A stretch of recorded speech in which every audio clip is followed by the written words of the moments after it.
Hello everyone, আমি makeup artist Mamata Chuchura থেকে।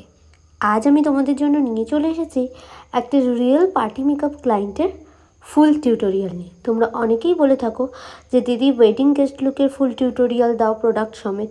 তো আজকে সেটাই নিয়ে চলে এলাম তোমাদের সাথে। তো ভিডিওটা স্কিপ না করে দেখে নাও কিভাবে তোমরা তোমাদের এই ওয়েডিং সিজনে ওয়েডিং গেস্টদের একটা পছন্দসই সুন্দর গ্লোই লুক দেবে। তো এটা ছিল আমার সেদিনকার ক্লায়েন্ট। তো চলো এক এক করে আমি তোমাদের বলি। প্রথমেই ফেসটা ক্লিন করে নিয়ে আমি প্যাকের on the way primer water সেটা অ্যাপ্লাই করে নিয়েছিলাম। দেন একটা ওয়াটার বেসড ময়শ্চারাইজার অ্যাপ্লাই করেছিলাম। আর দেন আরও একটা ক্রিম বেসড ময়শ্চারাইজার অ্যাপ্লাই করে নিয়েছি, কারণ খুব একটা ঠান্ডা না হলেও দিদির স্কিনটা ছিল ভীষণ ড্রাই। আর এখানে আমি প্যাকের অ্যাকোয়াগ্রিপ প্রাইমারের পরে ডিকোডের এস অফ বেস প্রাইমারটা অ্যাপ্লাই করে নিচ্ছিলাম, ঠিক যেখানে যেখানে পোর্সগুলো আছে সেখানে। এক্সট্রা করে কোনো পোর প্রাইমার আর অ্যাপ্লাই করিনি। আর তারপর অ্যাপ্লাই করে নিচ্ছিলাম একটা ম্যাকের স্ট্রোব ক্রিম। এই মিনি স্ট্রোব ক্রিমগুলো গিফটে কে কে পাও বলো তো, আর জমা হয় তোমাদের, কমেন্ট করে জানিও। তারপর এখানে সুন্দর করে ক্রায়োলনের ডার্মার প্যালেট থেকে আমি করে নিচ্ছি কালার কারেকশন। আর তারপর একটা সুন্দর ম্যাকাজেমিয়া ফাউন্ডেশন ইউজ করে নিচ্ছি, যেটা আমার রিসেন্ট মোস্ট ফেভারিট ফাউন্ডেশন, যেটা লং লাস্টিং মেকআপের সাথে সাথে গ্লোই বেস তৈরি করে, একদমই ম্যাট করে না, আর ঘাম হলেও নষ্ট হয় না। আর এখানে আমি প্যাকে স্পটলাইট কনসিলার দিয়ে করে নিচ্ছি হাইলাইট। তো দেখতেই পেলে পরপর আমি কি কি প্রোডাক্ট ইউজ করে বেস ক্রিয়েট করলাম। যেহেতু স্কিনটা খুব ড্রাই, তো আমাদের এমনভাবেই বেসটা করতে হবে যাতে স্কিনের সেই ড্রাইনেসটা অতটা বোঝা না যায়। তারপর আমি মেকআপ স্টুডিওর এক্সট্রা ফাইন পাউডার দিয়ে বেসটাকে সেট করে নিয়ে দুটো কম্প্যাক্ট পাউডারের সাহায্যে পাউডারটা রিমুভ করে নিচ্ছি। আর দেন সুন্দর করে এখানে আইব্রো ড্র করে নিচ্ছি। আইব্রোটা তোমরা দেখতেই পাচ্ছ, আমি ফরএভার 52 কনসিলার যে প্যালেটটা রয়েছে, ফরএভার 52 যে আইশ্যাডো প্যালেটটা রয়েছে সেটা থেকে আমি এখানে আইব্রোটা ড্র করে নিচ্ছি। দেখো, ভুল বলে ফেলেছি, ফরএভার 52 কনসিলার প্যালেট বলে আইশ্যাডো প্যালেট আর মুখ থেকে বেরোচ্ছিল না। তো যাই হোক, এই কম্প্যাক্টটাও ফরএভার 52 ব্র্যান্ডটাও ভীষণ ভালো। মোটামুটি আমরা অনেক কিছু ফরএভার 52 প্যাক, এগুলোর আমরা এখন প্রচুর কিছু ইউজ করি। মানে যেই মেকআপই হোক না কেন, কিছু কিছু প্রোডাক্ট এইসব ব্র্যান্ডের থাকবেই।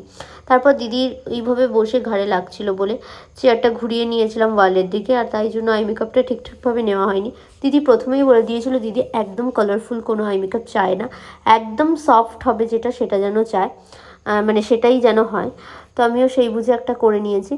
আর আমার মনে ছিল দিদিটার চোখটা এতটাই সুন্দর, মানে একটু কাজলটা নিচে মোটা করে দেবো। তো করার পর তো দিদির মনে হচ্ছিলো যে দিদির কাজলটা একটু কম হলে ভালো হয়। তো আমি বললাম ঠিক আছে, কমানোর অপশান তো আছে, শেষ পর্যন্ত থাক। যদি শেষটা দেখেও মনে হয় যে না, নিচের কাজলটা কম করার প্রয়োজন, তো আমি নিশ্চয়ই করে দেবো।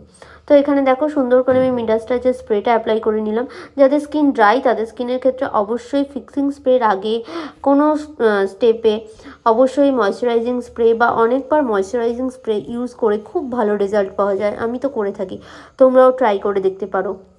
আর এখানে আমার অলমোস্ট ফেস মেকআপ কমপ্লিট হয়ে গেছে, আর আমি লিপস্টিকটা পরিয়ে নিচ্ছি। তো লিপস্টিক পরানোর পর দিদির এটা হচ্ছে ফেসের ফাইনাল মেকআপ লুক। একটুও দেখে মনে হচ্ছে কি তোমাদের যে ড্রাই? আর এখানে দেখো দিদির চুলে একটা ট্রিটমেন্ট করা ছিল বায়োপ্লাস্টিয়া এরকম টাইপের, তো সেখানে কোনো রকম ক্রিম্পিং করা মানা ছিল। তো ক্রিম্পিং ছাড়াও অনেক হেয়ারস্টাইল হয়, কিন্তু ব্যাক কম্বিং করতে হয়, স্প্রে প্রচুর দিতে হয়। আমিও চাইনি দিদি যে ট্রিটমেন্টটা এত খরচা করে নিজের চুলের জন্য করিয়েছে সেটাকে নষ্ট করতে। তো আমি কোনো রকম ব্যাক কম্বিং কিছু না করে একদম জাস্ট মিনিমালাইজড স্প্রে ইউজ করে এই হেয়ারস্টাইলটা করে দিয়েছি, কারণ কিছু না করে চলে আসতে কেমনই একটা লাগছিল। তো চলো দিদির থেকে রিভিউটা শুনি। আজকে আমি আনিশাদিকে সাজাতে এসেছিলাম। দিদি একটা পার্টি লুক চেয়েছিল ওয়েডিং গেস্ট হিসাবে, তো দিদি থেকে জানবো একটু কেমন লাগলো। খুব সুন্দর হয়েছে, আমি যা যা বলেছিলাম এক্স্যাক্টলি ওইগুলোই ফলো করা হয়েছে, আর খুব সুন্দরভাবে সাজানো হয়েছে। সবকিছু পছন্দ হয়েছে? একদম ভীষণ পছন্দ হয়েছে। দিদির হেয়ারটাই কিছু আমি করতে পারিনি, কারণ দিদির হেয়ারটা আর একটা ট্রিটমেন্ট করা হয়েছে, তাই কোনো রকম ক্রিম্পিং ছাড়াই জাস্ট আমি একটু দিদি এই দিকটাই ঘোরো, হ্যাঁ, আর একটু এই দিকটাই ঘোরো, হ্যাঁ, এরকম একটা সেট করে দিয়েছি। সোজা তাকাও। তো এটা হচ্ছে দিদির ওভারঅল লুক। ওকে, স্যাটিসফাইড? একদম। ওকে, তো দিদির রিভিউ তো শুনেই নিলাম আমিও, তোমরাও শুনে নিলে। তোমাদের কেমন লাগলো কমেন্ট করে জানিও। কমেন্ট করতে কিন্তু প্লিজ ভুলো না, তাহলে কিন্তু টিউটোরিয়াল দিতে একদম ভালো লাগবে না। আর যদি একটু বেশি ভালো লেগে থাকে, যদি একটু সুবিধা পেয়ে থাকো, প্লিজ শেয়ার করে দিও। টাটা সবাইকে, ভালো থেকো।